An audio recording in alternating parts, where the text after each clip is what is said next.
Muy buenos días de día viernes, ¿cómo están? Sean bienvenidas a esta nueva edición de Semáforo. Estoy muy contenta porque vamos a hablar con una autora y con un autor de dos libros que estuve leyendo estos días y que de verdad ambos me volaron la cabeza desde distintos lugares. Regresa a nuestro programa Alia Trabuco Serán, premiada escritora nacional a propósito de su más reciente libro, Limpia, un libro que lleva solo un par de meses en librerías y que ya ha obtenido reconocimientos. Hace poquito estuvo en Esenciales, organizados por CityLab, reconocida por la red de librerías independientes como la mejor novela del 2022. Imagínense.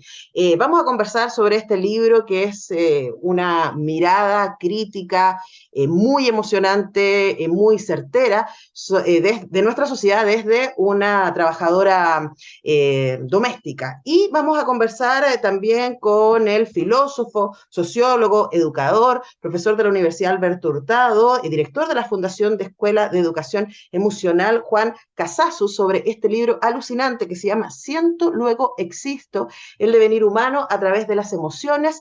De verdad, un libro que nos ayuda a repensar la manera en que miramos el mundo y cuánto escuchamos a nuestras emociones y cuánto podemos todavía potenciar la manera en que vivimos siendo más atentos a toda la información que nos comparten. Se viene una conversación tremenda con Juan Casasus y con Alia Trabuco, pero vamos a partir bailando porque es viernes, ¿no? Escuchamos entonces a Mata Hari con esto que se llama Deja el cuerpo.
Todo esto es importante, no crean que quiero ganar tiempo. Hacer la cama, ventilar, refregar el vómito de la alfombra. Ya se los he dicho antes, es necesario recorrer los bordes antes de internarse al corazón.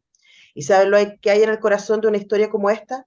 Calcetines negros de mugre, camisas con manchas de sangre, una niña infeliz, una mujer que aparenta y un hombre que calcula, que lleva la cuenta de cada minuto, de cada peso, de cada conquista, que se levanta antes del amanecer para así alcanzar a trotar, que se lava los dientes mientras ordena, que revisa su agenda mientras trota, que lee el diario mientras come, el tipo de persona que vive su vida de acuerdo con un plan y que sabe todo lo que va a llenar sus minutos, sus horas, porque también los minutos y las horas forman parte de ese plan. Eso está al inicio de esta historia que está en el libro Limpia de Alia Trabuco Serán, un libro que a pesar de que salió recién, hace un par de meses, ya estuvo entre las listas de varias personas que conozco, incluyéndome, de sus novelas favoritas del año pasado, así que me da muchísimo gusto recibir nuevamente en nuestro programa a Alia Trabuco. ¿Cómo estás?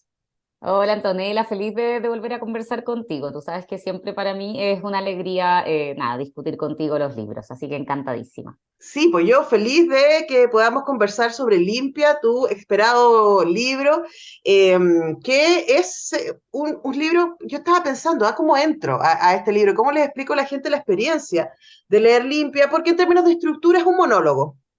Es un monólogo de una mujer de 40 y pocos años que está, piensa ella también, frente a investigadores frente a que están ahí tratando de saber qué pasó con la muerte de una niña que ella cuidaba. Y de a poco nos vamos dando cuenta que ella es una mujer que viene del sur, que trabaja de empleada doméstica hace 7 años en esta familia, en que ella vio nacer a esta niña, ¿no? Y que ayudó a cuidarla y a criarla hasta que tiene un desenlace fatal que sabemos al principio del libro, no les estoy haciendo spoiler. Luego, ¿cómo llegamos a esta muerte? Eso es lo que nos va a contar esta mujer, Estela, y a lo largo de su relato vamos descubriendo un montón de cosas que tienen que ver con particularidades de ella, pero también con muchísimo de nuestra sociedad. Y yo creo que eso es probablemente lo que ha hecho mucho eco respecto a Limpia, Alia. Primero, ¿por qué hablar desde una trabajadora doméstica? Bueno, este libro creo que ya no es sorpresa admitirlo y decirlo. Surge a partir de la escritura de un cuento que está en mi libro Las homicidas.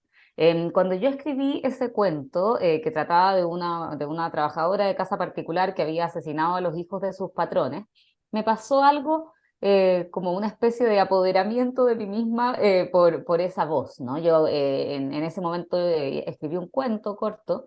Y la voz que empezó a surgir en esa escritura se quedó conmigo y me di cuenta muy pronto que lo que me interesaba era justamente esa exploración desde una primera persona súper incómoda, de ya no los asesinatos, sino de esa vida, de ese día a día, de una mujer que está en esta casa, ¿no? En este encierro y en esta repetición del trabajo doméstico para desarrollar el proyecto de vida de otros, ¿no? Y qué pasaba entonces con esa subjetividad. Y a mí como la cosa de la primera persona finalmente me persigue harto, porque en mi primera novela La Resta también eran dos monólogos, de alguna manera, de dos personajes bien distintos entre sí, y creo que esa técnica de alguna manera permite como indagar en zonas que resultan un poco inesperadas, insisto, con la incomodidad y que justamente mi propia incomodidad en la escritura de este monólogo me resultaba interesante, como algo atrayente, algo a lo cual acercarme. Ujú. Ahora, en esa búsqueda de la voz es algo que ustedes hacen como creadores y creadoras, ¿no? Es instalarse en una subjetividad que no es la tuya. eh, y hay mucho respeto por esta voz que habla, ¿no? Y yo creo que también, me parece, también hay mucha investigación y hay mucha escucha de esas voces, y me imagino, Alia, que también parte de tu experiencia de haber estudiado fuera, de haber vivido afuera, te ayudó quizás, a mí me ha pasado, cuando uno habla del trabajo doméstico en Chile, especialmente de las trabajadoras puertas adentro, en otros países es como, ¿qué es eso? ¿No? Hablemos un poco también de esa semi-esclavitud en que está ella en esa pérdida, que de hecho la mamá le dice en algún momento, no vas a poder salir de ahí. Sí, la mamá le dice a Estela en algún momento es una trampa, ¿no? Uh -huh. Es una trampa, de ahí no se sale. Me parece, no sé, bastante precisa tu descripción de llamarlo este régimen de semi-esclavitud, sobre todo porque durante mucho tiempo fue un ámbito como totalmente desregulado. De las leyes laborales, ¿no? Fueron las propias trabajadoras las que con los años se fueron organizando en el Sindicato de Trabajadoras de Casa Particular para tratar de establecer límites de horario, ¿no? En límites de tiempo libre, o derecho del tiempo libre, salario, porque justamente al haber como una indistinción entre el afuera y el adentro de trabajo, se daba y se sigue esta situación como de semi-esclavitud, como la llamas. Creo que nos caímos otra vez, ¿o no? ¿Te doy? Yo creo que efectivamente en Chile y también en América Latina se ha normalizado esto que me parece que muy precisamente tú llamas régimen de semiesclavitud, que deriva probablemente de una historia como de lo hacendal, ¿no? Y donde mujeres básicamente están en este régimen donde no hay separación entre el espacio de trabajo y el espacio de no trabajo, ¿no? Y el espacio del ocio. Y han sido justamente esas mujeres las que por Chile se han organizado para intentar con cierto grado de éxito, que por lo menos sus horarios, ¿no? Y sus tiempos de ocio sí estén regulados por ley. Pero también ha sido súper interesante si uno revisa a propósito de esto de investigar un poco. Yo por supuesto que investigué un poco porque así somos las Mateas, de investigar la historia de la regulación del trabajo doméstico. Durante mucho tiempo, como este trabajo ha sido históricamente invisibilizado y no ha sido considerado trabajo, también dentro de las propias clases populares no había habido un reconocimiento de estas mujeres como trabajadoras, ¿no? Entonces también ahí hay algo que no deja de ser interesante desde el punto de vista histórico.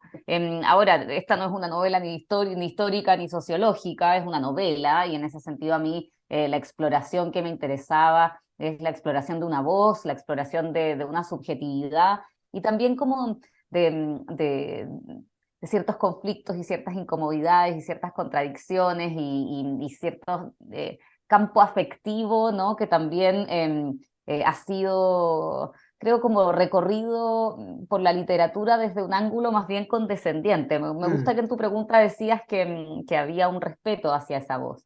Y lo hay, y hubo justamente este intento por salirse de lo que supuestamente se espera que sea una voz de una trabajadora de casa particular. Y eso también a mí me interesaba como, como pregunta reflexiva, ¿no? ¿Qué es lo que se espera y cómo esperamos que suene? ¿Qué palabras tendría que usar una nana, ¿no? Como la llamamos en Chile, y cama adentro, como se dice en otros países, o puertas adentro, como se dice acá. Que son personajes tan silenciados, ¿no? Y cómo sería la ruptura de ese silencio. Así que esas eran como preguntas que estaban detrás de la escritura, pero bueno, la escritura siempre es bien chúcara y es todo más complejo cuando uno está urdiendo la voz, ¿no? ¿Qué funciona, qué no funciona? En cada pequeña escena, cada palabra, ¿no? Es un trabajo que pasa también por fuera de esas preguntas más políticas, son preguntas más estéticas. Claro, y además uno se pregunta a quién le está hablando Estela. Porque claro, hay una escena que está puesta, ¿no? Y que uno inmediatamente se imagina al inicio del libro a partir de lo que ella describe. Y hay un interlocutor imaginario también que ella tiene al que le está diciendo todo el rato, le sorprende que yo hable así, se supone que una nana no debería usar estas palabras, ¿no? Hay una conciencia muy clara del discurso que ella tiene, que es muy poderoso, pero también hay una conciencia muy clara de su voz y la pérdida de su voz. Y también hay un juego con eso hacia el final del libro, ¿no? Hay un momento en que Estela decide no hablar más. Pero ese silencio eh, se guarda hasta el momento en que ella empieza a armar este discurso en donde nos empieza a mostrar todo lo que nos está mostrando. Y yo creo que finalmente lo que a uno le funciona en el libro es que, claro, como tú dices, es una novela, no es un reportaje, no es un trabajo leguleyo, de tu formación como abogada nomás, sino que claro, tampoco es un estudio sociológico, pero uno puede pensar en millones de estelas. Probablemente, y eso pasa a veces con algunas novelas, ¿no? Que ocupan ese papel como representacional, pero no es ninguna intención, ni mucho menos, y a mí la verdad es que el trabajo con esta voz me interesaba justamente que apareciera esta voz como con toda su fuerza, ¿no? Con toda su fuerza, de modo que se volviera tremendamente distinguible. Esta es la Mm. voz de Estela, ¿no? Esta es la subjetividad de Estela, que luego uno puede decir, a ver, esta es la experiencia de vida de cientos, de decenas de miles de mujeres. Me parece tremendamente fuerte, digamos, porque que se produzca ese juego de espejos y también con esta estructura familiar donde ella está inserta. Pero claro, en el trabajo literario, yo por lo menos intento con mucha fuerza salirme del tipo, no me interesa el tipo, me interesa la subjetividad, digamos, en, Sí, en particular. claro, pero entiendo absolutamente y claro, y se crea. Finalmente uno puede imaginarse a Estela, ¿no? Y uno puede imaginarse de dónde viene, uno puede imaginar ese mundo que ella describe y se puede imaginar a su mamá y a sus manos, ¿no? Y el mundo verde versus esta casa en la que ella termina habitando durante 7 años. Y también puede imaginar a esa mujer, a ese hombre, a esos patrones, entre comillas, ¿no? Y a esa niña, pero también porque hay ahí algo que es muy chileno, que tiene que ver, y por eso yo escogí ese trozo. Tu texto en Limpia está llena de párrafos que a mí me conmovieron mucho y que yo dije, ¡ay, qué bonito lo que armó aquí! Es solo en una frase, ¡chao! Un látigo. Pero esa descripción que ella hace respecto a lo que hay en el corazón de la historia, ¿no?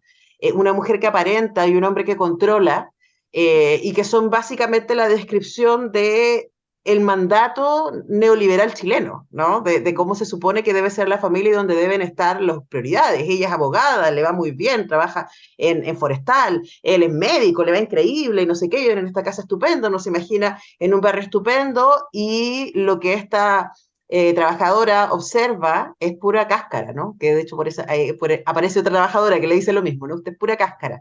Y quizá eso tiene, claro, entiendo que no estés buscando un modo, pero es más que una metáfora respecto al Chile neoliberal. No, Es. estoy totalmente de acuerdo, sí, sí, sí. Sí, totalmente, y claro, hubo de mi parte cruel observación de algunas personas con las que tengo contacto, y también una cruel observación de lo que sí es el tipo, digamos, lo que se espera que sea el modelo del hombre exitoso y lo que se espera que sea el modelo de la mujer exitosa. Y lo que se espera que sea esta niña también, ¿no? Que tal vez es el personaje más difícil de construir porque uno está ahí como moviéndose entre la inocencia y la no inocencia, ¿no? De la niñez, que es una niñez que también está atravesada por el neoliberalismo, ¿no? Sí. Y por estas exigencias de sus padres, esta conciencia de la apariencia, por un lado, y en el caso de la madre, o sea, de ambos, en realidad, la relación entre apariencia y control, como estabas diciendo tú. Así que, de todas Ujú. maneras, yo creo que claro, ahí sí hay un juego de espejos entre esa familia y el modelo de lo que se espera de una familia, entre comillas, feliz, ¿no? Y la pongo entre comillas porque es un mandato de felicidad hacia el cual como ellos intentan encaminarse de manera estrepitosamente fracasada, porque finalmente es toda una performance de felicidad y hay efectivamente sí, como una distancia entre la verdad y la apariencia, que es lo que Estela observa, ¿no? Y a mí también me generaba una gran fascinación la posibilidad de ponerme en esos ojos y de develar que esos ojos ven, ¿no? Porque han sido efectivamente sujetos a los que no solamente se les ha quitado la voz, sino también la mirada, ¿no? Entonces, que ella pudiera darse cuenta y en el fondo ver y exponer la diferencia entre cáscara e interior, me parecía un ejercicio fascinante. Ujú. Sí, sin duda hay una mirada privilegiada desde exactamente su pérdida de privilegios, ¿no? Desde estar ahí encerrada, la posibilidad que nos da Estela de contar a quienes estamos escuchando, leyendo en este caso, la verdad de esta familia, que claro, desde afuera perfecta. Pero uno ve, por ejemplo, las estrategias de Julia, de la niña, para resistirse, desde su inocencia, ¿no? De los pocos elementos que tiene para resistirse respecto a lo que se le está proponiendo desde su familia. Bueno, conversamos con Elia Trabuco Serán respecto a su más reciente libro, Limpia. Yo decía que es un libro que ha estado ya, a pesar de que salió hace poquito, muy bien criticado. Estuvo hace poco también en City Lab, reconocido como una de las obras esenciales del 2022. Y para cerrar, quería preguntarte eso, Alia. ¿Cómo valoras tú esta recepción inicial tan pronto, ¿no? Que ha tenido Limpia desde su publicación?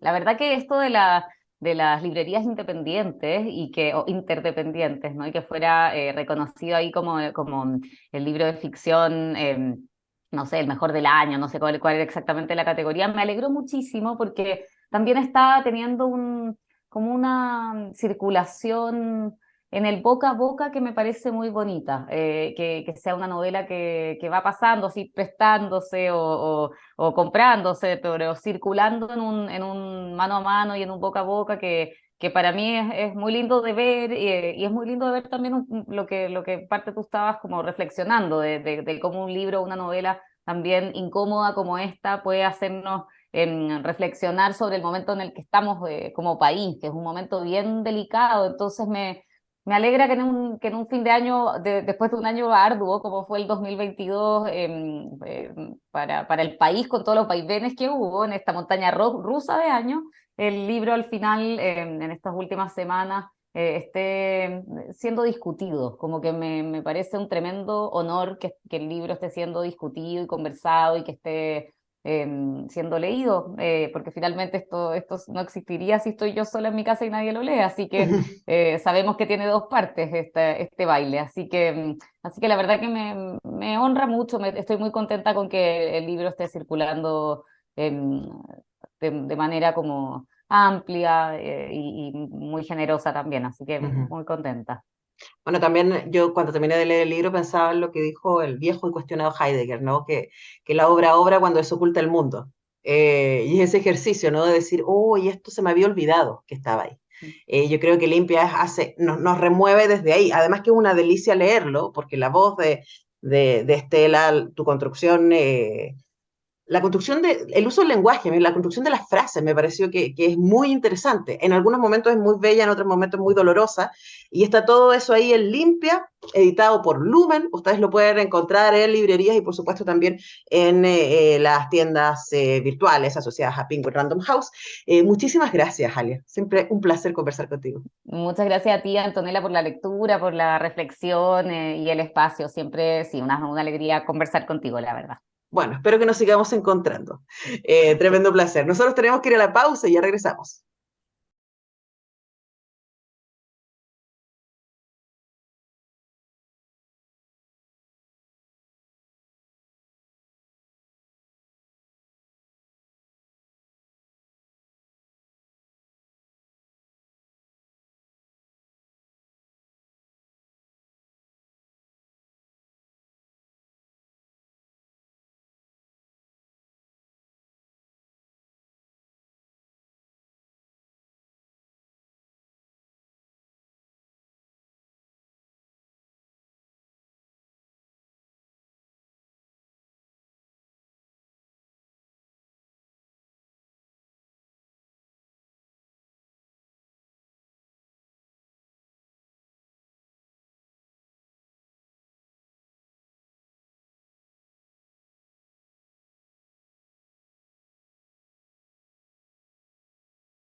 La historia de la vida en un párrafo.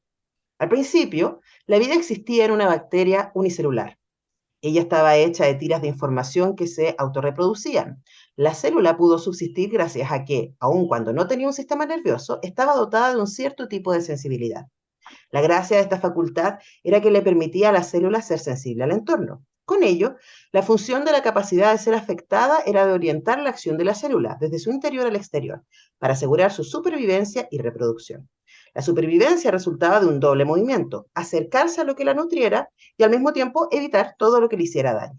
La reproducción en ese tiempo no era un encuentro sexual, era una autodivisión de la célula, pero esto cambió. En la dinámica de supervivencia y reproducción, unas células se juntaron con otras células y generaron un organismo multicelular. Algunos de estos organismos multicelulares generaron sistemas nerviosos y cerebros, y siempre impulsados y guiados por la orientación sensible propia de la evolución natural y las mutaciones, algunas especies de estos organismos generaron algo particular, cerebros sociales. Se volvieron más sensibles a los objetos y a otros sujetos. El ambiente pasó de ser solo natural a ser también social. Eventualmente, estos organismos se volvieron autosensibles. Esta forma de conciencia de sí mismo posibilitó la aparición de una representación de sí mismo para sí. Así fue que evolucionamos hasta lo que somos hoy, organismos complejos, que nos movemos desde adentro hacia afuera, impulsados por la emoción que ocurre en nuestros encuentros con el mundo, con los otros y con nosotros mismos.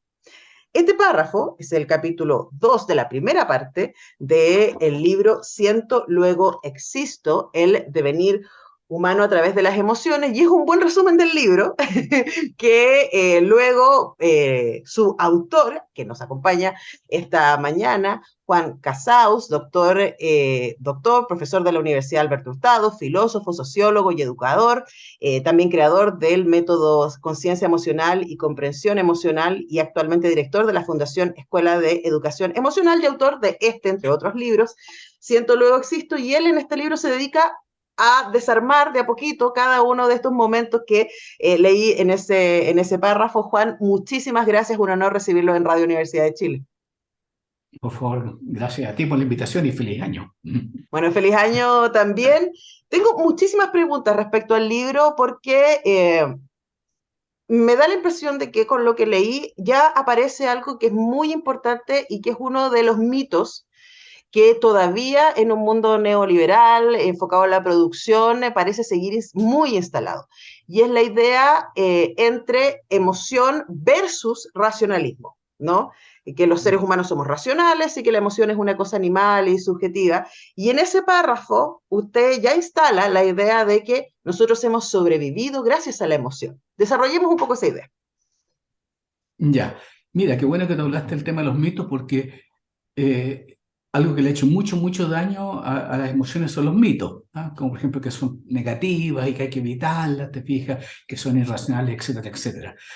Un punto central de este libro, que está condensado en eso, es que las emociones son muy racionales y son cognitivas. Que sean cognitivas es que nos dan información acerca del mundo, mucho antes, mucho más completa, que es lo que da el pensamiento que viene después, que es la interpretación de la información que nos da las emociones. Entonces, es como una revolución bien fuerte de pasar a pensar que las emociones son marginales, que no son importantes, que hay que dejarlas de lado, que etcétera, etcétera, etcétera, que son irracionales, a que son cognitivas. Es la primera manera que tenemos nosotros de relacionarlos con el mundo, con los otros y también con uno mismo. Entonces, procesan mucha información, nos entregan mucha información. Y si es que no sabemos de qué se trata realmente, todos creemos que sabemos lo que son las emociones, porque todos sentimos emociones, pero si no comprendemos qué es lo que son y qué es lo que nos aportan, estamos perdiendo una gran riqueza. Entonces, el llamado de este libro es decir, son extraordinariamente importantes, hagámosles caso, nos dan mucha información acerca de cómo nos estamos parando en el mundo. Ujú. Esa es como, el procesamiento de la información es lógico, es muy racional, curiosamente, eso está para largo, pero son mucho más racionales que el pensamiento. Ujú. Ujú. Pero no nos metamos demasiado en eso. No, pero me parece que es súper importante, que yo estaba pensando en la palabra eficiencia, porque aparece aquí también la idea de que las emociones nos van a servir. Hay una palabra, hay una pregunta que usted pone al principio del libro y que nos invita a quien está leyendo es, bueno, ¿para qué sirven las emociones, no? Y a mí, bueno, después de más de 10 años de terapia, ¿no? Lo primero que se me ocurrió decir, las emociones nos cuidan. Y que es el primer sentido que aparece acá, ¿no? La idea de que en el principio de las seres vivientes fuimos seres sintientes porque a través de las emociones nosotros pudimos sobrevivir. Y hoy día se nos instala un poco la idea de que no, de que las emociones son poco prácticas, ¿no? Esta idea de que se nos dice, especialmente a las mujeres, como algo negativo, no, pero es que eres muy emocional, ¿no? Separando esta idea de que las emociones históricamente nos han ayudado a sobrevivir y hoy día nos ayudan a ser más eficientes. Sí, fíjate, uno de los errores es decir, por ejemplo, que hay emociones negativas y entre ellas está, por ejemplo, el miedo. Entonces te dicen, piensa positivo, no tengas miedo, no tengas miedo, no tengas miedo. Y la gente le ha tomado miedo al miedo, en vez de acercarse al miedo para ver de qué se trata. El miedo es una emoción maravillosa, porque nos está diciendo, es una señal que nos está diciendo, hay una amenaza que está presente, presta la atención. La amenaza es la negativa. Lo maravilloso es la emoción que te está diciendo, ojo, hay algo, mira, hay algo que te puede hacer daño potencialmente. Cuidado que viene este perro negro. Bueno, la segunda cosa que tiene que ver con lo cognitivo y con el perro negro, es que uno evalúa la situación. Te dice, este es un animal peligroso, no es peligroso, sale corriendo, hazte el loco o sonríe, en fin. Te evalúa la situación y te orienta sobre qué dominio actuar. Uh -huh. Hay muchas otras cosas que digas, pero son una joya las emociones porque nos están informando y nos están señalando qué es lo que está ocurriendo en nuestro mundo. La interpretación que viene mucho después, es la que viene del pensamiento. Uh -huh. Pero todo esta prestar atención, entender lo que está pasando, evaluarlo, saber si es bueno o malo para ti, todo eso ocurre en un instante, que es un procesamiento de la información por parte de las emociones. Entonces, en fin. Sí, no, estaba pensando en esto que usted decía antes respecto a que las emociones tienden a ser mucho más verdaderas, mucho más honestas, incluso a veces que el pensamiento. Y hay algo que aparece en el libro, y recuerdo que hablamos con Juan Casasus, autor de Siento Luego Existo, el devenir humano a través de las emociones, que a mí me llamó la atención porque no lo había pensado y tiene todo el sentido, que también las emociones nos protegen lo humano. Y en algún momento del libro usted habla de lo peligroso que es entregar toda decisión a las máquinas, a la inteligencia artificial, en la lógica de que la inteligencia artificial solo va a leer datos y no va a tener emoción, y que mucha de nuestra ética está en la emoción. Desarrollemos esa idea que a mí me pareció absolutamente fascinante. Ya, sí, mira, una de las cosas tiene como dos partes lo que estás comentando. Lo primero es como la inteligencia emocional, la robótica, toda esta cosa que es impresionante y que ya nos tiene bastante tomados, ¿ah? No tienen emociones. ¿Sí? Entonces es solamente puro procesamiento alternativo de situaciones, pero no reemplazan jamás el tipo de información que nos entrega las emociones, porque las emociones son de cada uno. ¿Ah? Mientras que la robótica, sí, eso es general de una máquina. ¿Ah? Entonces, hay una distancia muy grande, ¿ah? entre las decisiones que toman las emociones y las decisiones que se hacen a través de la inteligencia artificial. ¿Ah? Eso era el primero. Se me estoy llenando de ideas con respecto a esto. Hizo que me olvidara la segunda parte de No, la lo que segunda me parte habías tenía que dicho. ver con dónde reside la ética, ¿cierto? Ya, ya. Fíjate que, o sea, hay una historia aquí también, ¿ah? Porque siempre se ha asociado las emociones como contrarias a la ética. ¿Ah? Claro, yo cuando fui al colegio, hace muchos años, no sé cómo será ahora, a mí, fue un colegio católico, y a mí me enseñaban que habían pecados que hacían ya, que había que confesar, y había pecados que eran mortales. ¿Ah? Que uno se iba al infierno con eso, que era ya muy terrible. Y todas esas son emociones. Entonces había una mala prensa a propósito de las emociones que es muy fuerte. Mira, las emociones sostienen la moral, ¿ah? Porque tratan de la relación, siempre son una relación, ¿ah? Una relación con el mundo, una relación con los otros, ¿ah? Una relación también consigo mismo. Tomemos esto de la relación con los otros. La emoción surge en la relación y surge de manera ética, ¿ah? Porque hay un tema de justicia asociado a la emoción, ¿ah? Siempre la emoción que uno está teniendo está justificada. Pasan cosas alrededor, ¿ah? O sea, pasan cosas alrededor. Te puedo dar el ejemplo de la rabia, por ejemplo, ¿ah? A mí la rabia surge bastante de la ofensa, ¿ah? Entonces, si alguien me ofende, ¿ah? A mí me da rabia. Ok, hay que entender por qué me da rabia, qué me pasa en mi idea de mí mismo, qué me pasa con mis necesidades de reconocimiento, de respeto, ¿ah? ¿Qué pasa con respecto a mis valores? Lo que me pasa en respecto a mis valores, a mis necesidades, se traduce en rabia. ¿Ok? ¿Ya? Surge de ahí, no tanto del impulso, pero la ofensa viene. ¿Ah? Y entonces uno se siente como disminuido con la ofensa. ¿Ah? Y lo interesante es que de repente esto a nivel social genera una desproporción. Si yo me siento ofendido y este es el ofensor, yo estoy listo para la guerra. Esto es una teoría de la violencia, entre Sí, paréntesis, sí. que habría que elaborarla bastante, o sea, se puede hablar mucho de eso. Entonces, por ejemplo, lo que decía Aristóteles, decía, hay que reequilibrar la situación. Y lo que te hace reequilibrar la situación es la emoción de la rabia, que hay que saber expresarla en el momento adecuado, la persona adecuada, en el momento adecuado. Y si no lo haces, si no logras restablecer este equilibrio, entonces eres una persona tonta porque estás contribuyendo al desequilibrio social. ¿Cómo ocurre este reequilibrio? Es que si alguien me ofende, entonces yo de repente, si soy capaz de responder a la ofensa con un poco de tiempo, yo me transformo en algo de decir, pero, ¿qué pasa con esta persona que me está diciendo esta cosa? ¿Te fijas? Yo me transformo desde que me transformo en juez. Ujú.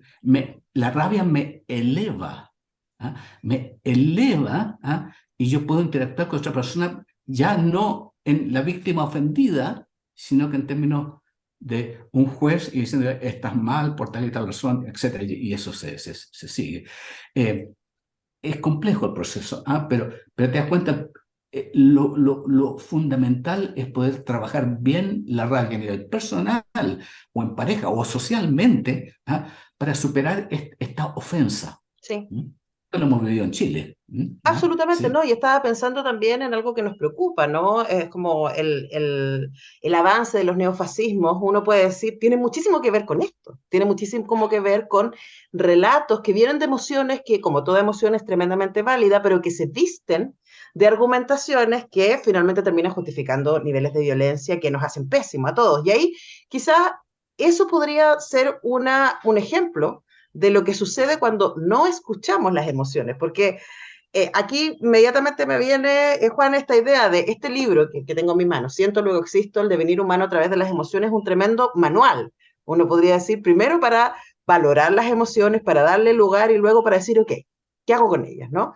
¿Qué pasa cuando no escuchamos las emociones, cuando las negamos? Ahí está en un proceso de inconsciencia emocional, porque las emociones son energía, ¿ah? Son energía encarnada.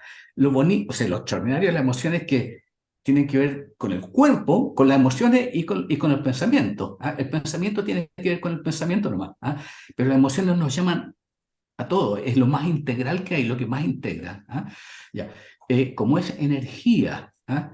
Si no somos capaces de regular esta energía, ¿ah? Si somos inconscientes, si no nos damos cuenta de lo que nos está pasando, que es lo ocurre normalmente, ¿ah? Lo que normalmente nos ocurre, no sabemos lo que nos pasa, ¿ah? Entonces, pero siempre estamos en emociones, ¿ah? Entonces, hay energías que están ocurriendo entre nosotros que nos llevan a actuar de una cierta manera. Entonces, si no estamos conscientes, ¿ah? Y si no entendemos cómo funcionan las emociones nosotros mismos, sí vamos a tener acciones como bastante violencia, ¿ah? Con bastante violencia, o con implosión, con autoacusación. Eso es lo que lleva a conductas irracionales, el hecho de no ser capaces de llegar a conocer qué es lo que me está pasando, ¿ah? O sea, qué emoción estoy sintiendo yo, y toda emoción lleva a conductas. Todo lo que hacemos, mira, Antonella, todo lo que hacemos está impulsado por la energía de las emociones. Es mucha fuerza. Y hay unas que son más grandes que otras, y sirven Ujú. para cosas distintas, en fin. Es Y por eso apasionante. es absolutamente apasionante y de verdad yo así como doy testimonio que cuando uno empieza, me acuerdo hace muchos años atrás, yo vengo de un lugar histórico familiar en donde las emociones eran muy negadas. Y era como, no, uno actúa por convicción y uno tiene que hacer lo que tiene que hacer. Entonces, Ajá, por muchos años, entonces uno era la niñita del rigor, ¿no? La hija del rigor, que hacía todo lo que tenía que hacer y el cuerpo resistiendo y resistiendo, ¿cierto? Y somatizando por todas partes. Y me acuerdo que hace sí. muchos años una amiga psicóloga me dijo, no mi psicóloga, una amiga psicóloga me dijo, Anton, el día que te abuenas con tus emociones vas a adquirir superpoderes. Y puedo dar testimonio que realmente cuando empecé a trabajar eso, empecé a leer, a investigar y me encanta, Juan, que tu libro viene a ser como una triada. El año pasado leímos y comentamos también acá eh, Creer y Sentir de Antonio Damasio. Ah, Y sí, hace sí, sí, poquito hablamos con Mariano Sigman de El Poder de las Palabras y yo siento que los tres libros dialogan de manera muy, muy impresionante respecto a primero sentarnos, detenernos y darle lugar a nuestras emociones. Y para ahí, para eso también, que para ir cerrando, también quería preguntarte, ¿no? ¿Para quién está escrito este libro? Porque hay muchísima, muchísima información y a partir de todo lo que hemos conversado, la gente a lo mejor está pensando, oye, pero debe ser un libro muy cabezón, muy difícil. La verdad es que para Mm. nada. Es un libro con mucha información, pero es muy, muy entretenido y es muy fácil de leer. ¿Para quién escribió este libro, Juan? Ay, Es que lo que pasa es que las emociones son un mundo tan maravilloso, ¿ah? Tienen la posibilidad de enriquecer nuestra vida, pero de verdad. Internet está lleno de consignas y hay mucha psicología popular acerca de las emociones, ¿ah? Que nos llevan a un camino erróneo, ¿ah? Entonces yo me puse a investigar 30 años de investigación en filosofía, en psicología y en neurociencia, ¿ah? Y me di cuenta que estaba emergiendo una visión distinta.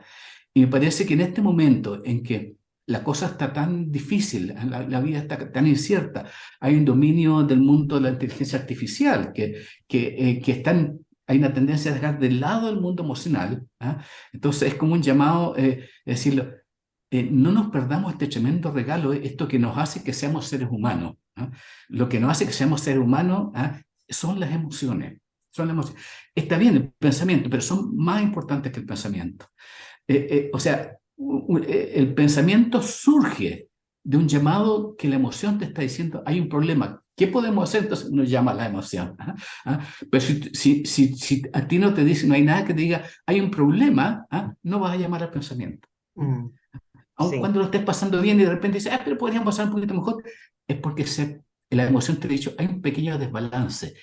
Ojo, presta atención, porque está dando información de lo que ocurre afuera y lo que está ocurriendo a ti. Entonces, es un libro como, creo que muy didáctico, también es cómico. ¿Ah? Yo creo que, pero es para llamar la atención sobre la extraordinaria importancia cognitiva, racional que tienen las emociones en nuestras vidas. Nuestras vidas dependen de las emociones, ¿no? Y la forma más linda de vivir la vida es de manera emocional. Ujú. Si uno puede verlo, ¿no? Y aceptar esto, se vive de otra manera, ¿ah? En un periodo en el cual estamos dejando de tener las emociones. Todo llama para ese lado. Sí, Así que, esta idea como del coolness, ¿no? De que una persona que es controlada de sí misma, que está apretada, ¿no? Que está así como... esa es la persona deseable, especialmente para los varones, ojo, o sea, es como el mandato, ¿no? El que está frío, el que se mantiene ahí como sí. distanciado, etcétera.